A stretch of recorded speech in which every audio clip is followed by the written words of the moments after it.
Ya, selamat pagi, salam sejahtera bagi kita semua. Senang kita boleh terus setia berdoa di pagi hari ya. Bapak, Ibu, saudaraku yang dikasih oleh Tuhan, renungan kita pagi hari ini judulnya Bagaimana Responmu Terhadap Masalah. Ya, ini belajar dari kisah 5 roti dan 2 ikan. Ya, saya senang sekali ya terus membaca ayat ini, ya merenungkan ayat ini dan tentu banyak sekali kebenaran yang diungkapkan dari cerita ini ya. Kisah 5 roti dan 2 ikan. Nah, ada beberapa tipe orang diceritakan di dalam kisah ini, ya, bagaimana responnya terhadap masalah. Dan memang kalau kita baca ya di kitab Yohanes, maka Yesus sengaja memberikan masalah ini. Dia kasih tahu bahwa mereka harus menyediakan makanan, ya. Tetapi kalau versi Matius ini ada nih di Matius 14 ayat 15, ini ada berbeda untuk saya menunjukkan bahwa ada tipe orang yang ingin lari atau maunya lari dari masalah. Ya, Matius 14 ayat 15 sampai 16. Menjelang malam, murid-muridnya datang kepadanya dan berkata, "Tempat ini sunyi dan hari sudah mulai malam.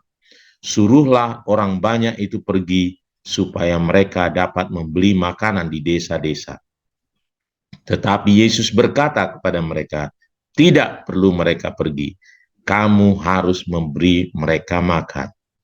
Jadi ini tipe murid-murid ini, ya umumnya murid-murid ini berarti inginnya lari dari masalah. Yesus sudah sampaikan kalau kita baca di kitab Yohanes, ya, Yesus sampaikan supaya mereka mencari roti untuk semua orang ini.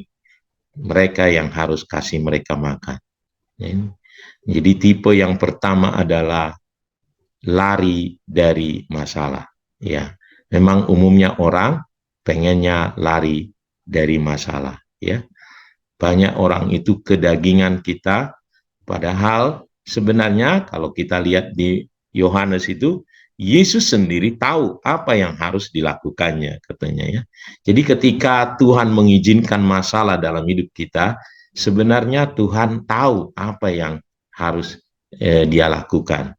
Ya, dia akan lakukan apa yang menjadi bagiannya, tetapi dia rindu kita melakukan bagian kita. Ya. Nah, ini tipe yang pertama.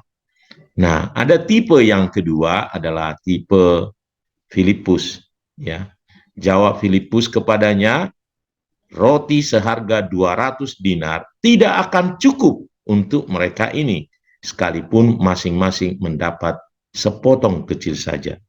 Nah, ini saya tuliskan ini menjadi orang yang pesimis ya. Dia tidak percaya kuasa Tuhan, dia merasa apapun yang dia kerjakan tidak akan bisa menolong, sehingga dia ingin berpangku tangan aja ya. Pesimis sekali. Nah, itu tipe Filipus ini. Ya. Roti seharga 200 dinar, kalau kita lihat ini terjemahkan sekarang untuk masa sekarang, 200 dinar adalah sekitar 20 juta. Kalau 1 dinar adalah upah 1 hari ya.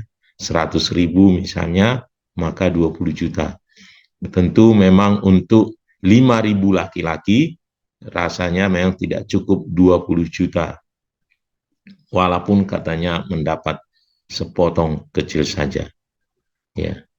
Dan masalah lain lagi, sebenarnya susah sekali mencari toko roti untuk menyediakan roti sebanyak itu. Ya. Nah, ini adalah orang-orang yang pesimis. Ya, saya rindu kita tidak menjadi orang-orang yang lari dari masalah, tapi kita mau menghadapi masalah dan bukan orang-orang yang pesimis. Ya, tentu kita mungkin orang-orang yang tidak bisa menjadi solusi, tetapi kita memiliki Allah yang besar, Allah yang luar biasa, yang sanggup melakukan perkara-perkara yang dahsyat, yang luar biasa. Nah, sekarang ada tipe orang yang ketiga, yang percaya kuasa Tuhan. Jadi seorang anak kecil maju, datang kepada murid-murid itu, ya, datang kepada Andreas. Ya, dia berkata, ini saya punya 2 ikan dan 5 roti. Ya. Di sini ada seorang anak yang mempunyai 5 roti jelai dan 2 ikan. Tetapi apakah artinya itu untuk orang sebanyak ini? Ini Andreas yang berkata. Jadi benarlah murid-murid itu umumnya adalah pesimis, orang yang ingin lari dari masalah. Ya. Tetapi seorang anak ini, seorang yang percaya akan kuasa Tuhan yang luar biasa, dia tidak mau lari dari persoalan. Dia ingin menjadi solusi. Ya.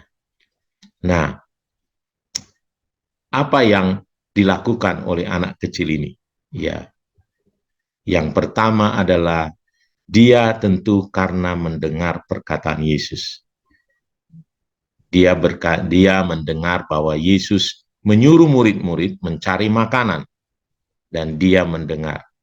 Setelah dia mendengar perkataan Yesus, dia percaya bahwa meskipun roti yang dia miliki sedikit dan ikan yang dia miliki sedikit saja, tetapi dia percaya bahwa Yesus Allah yang berkuasa. Dia berkuasa melipat gandakannya sehingga ya roti yang sedikit dan ikan yang sedikit itu sanggup untuk memenuhi kebutuhan. Mukjizat dia percaya, ya. Lalu dia bertindak maju ke depan tanpa malu, walaupun mungkin murid-murid melecehkannya karena dia katakan, apa artinya ini? Tetapi dia bertindak dan melakukan apa yang bisa dia lakukan. Dan tentu dia melihat mukjizat Tuhan yang luar biasa. Nah, apa yang kita mau belajar, saudaraku ya? Mari kita percayai Allah kita. Kita sudah mendengar kebenaran firman Tuhan untuk setiap kesulitan kita. Ya, untuk masalah-masalah yang kita hadapi, bahwa Dia adalah Allah yang tidak pernah meninggalkan kita. Baginya tidak ada yang sukar. Mari kita percayai firman Tuhan. Mari kita melakukan apa yang menjadi bagian kita. Ya, begitu juga dengan revival ini, ya, saudaraku ya.